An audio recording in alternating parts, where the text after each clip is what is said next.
Stand. Now, of course, today, of course, Home Secretary Yvette came out and spoke about the grooming gangs report. Of course, following this big U-turn, Keir Starmer and co have refused to apologise to people, members of Parliament, people for wanting a grooming gang inquiry, a full national inquiry, and calling them and dubbing them jumping on a far-right bandwagon and all of the rest of it. As stated, over the last week or so, they have, of course, made a U-turn, and we're about to see what Yvette has outlined in the 12 damning findings of the Grooming Gang report, and then also go and watch and react to the leader of the opposition go absolute ham on Yvette Cooper, literally obliterating her. We're going to be watching that. As always, guys, please do hit the like button, hit the subscribe button, and let's have a watch of, let's go through what has been said in the findings, and then, of course, watch the leader of the opposition go ham on Yvette Cooper.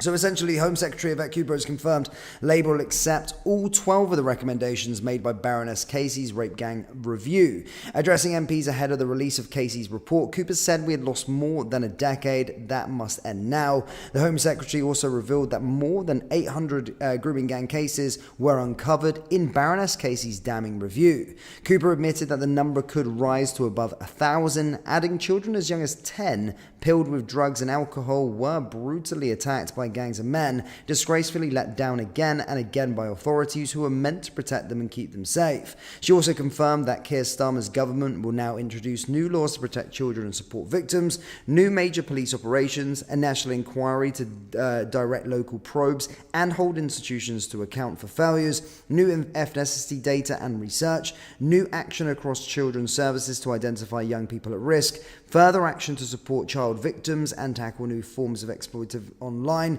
change the law to ensure that adults who engage in penetrative sex with a child under the age of 16 will be charged with rape.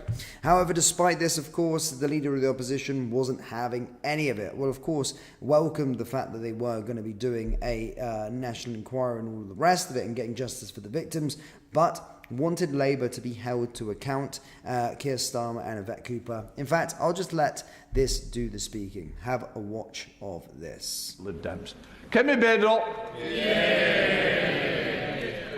Mr. Speaker, I'd like to thank the Right Honourable Lady for advance sight of this statement, although I must say I couldn't believe my ears, listening to the Home Secretary's statement as if this was their plan all along, when we all know it is another U-turn.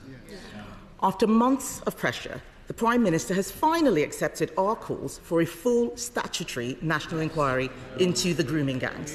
And I welcome that we have finally reached this point. And we must remember that this is not a victory for politicians, especially the ones like the Home Secretary who had to be dragged to this position, or the Prime Minister. This is a victory for the survivors who have been calling for this for years. I have been speaking to many who do not have confidence that a government that ignored their concerns will deliver. But before I turn to the detail of the Home Secretary's statement, I want to recognise the tireless work of those who refuse to let this issue be buried. Survivors like Fiona Goddard, who bravely waived her anonymity, and the parents of survivors like Marlon West, who I spoke to this morning, Maggie Oliver, whose courage in speaking truth to power has been instrumental in bringing us to this point.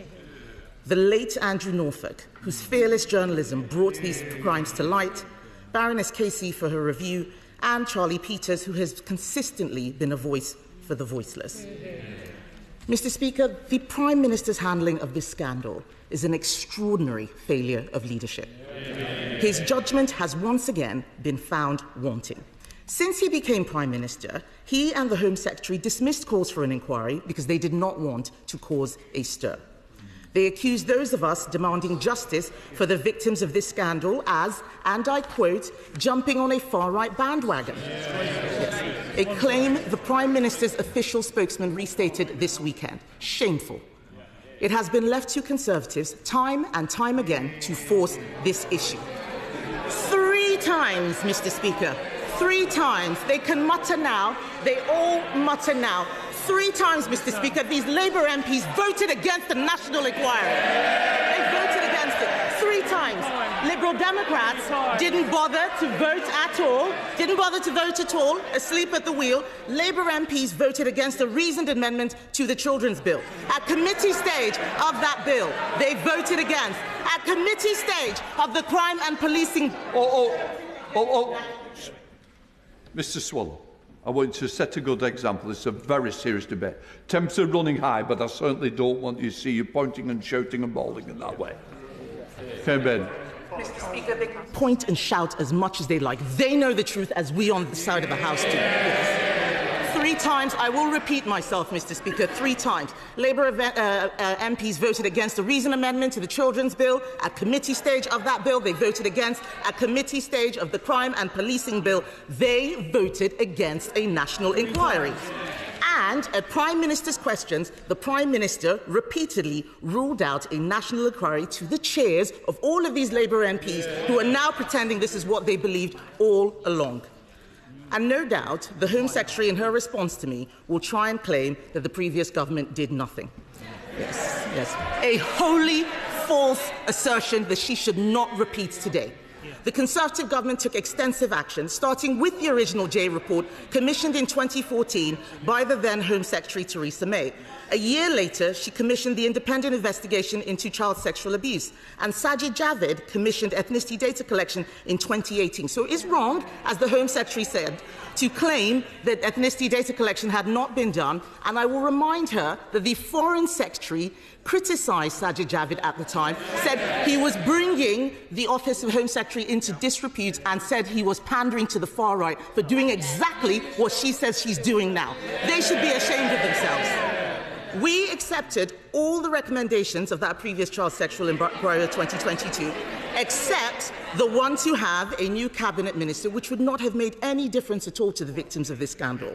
The Home Secretary claimed that the recommendations sat on the shelf. Let me be clear, Mr. Speaker. We went further than those recommendations. It was the Conservatives who established the Grooming Gangs Task Force, which supported police forces to make 807 arrests for group-based child sexual exploitation last year. So don't tell me we did nothing.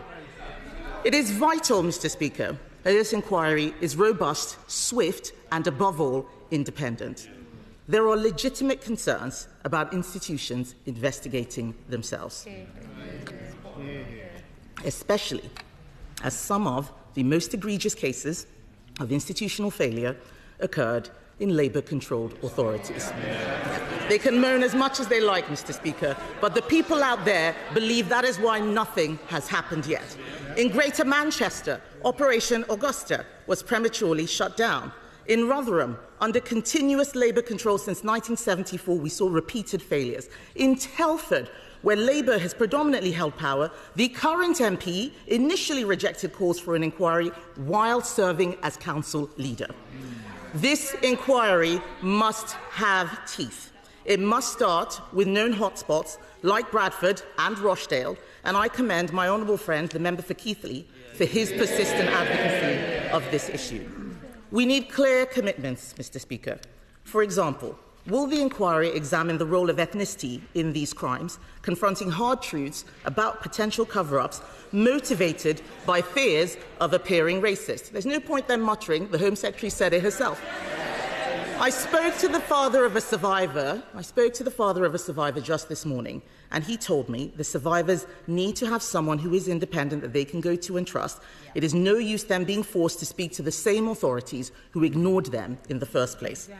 So will this inquiry ensure that no one, whether police officers, councillors or council officials, is beyond scrutiny?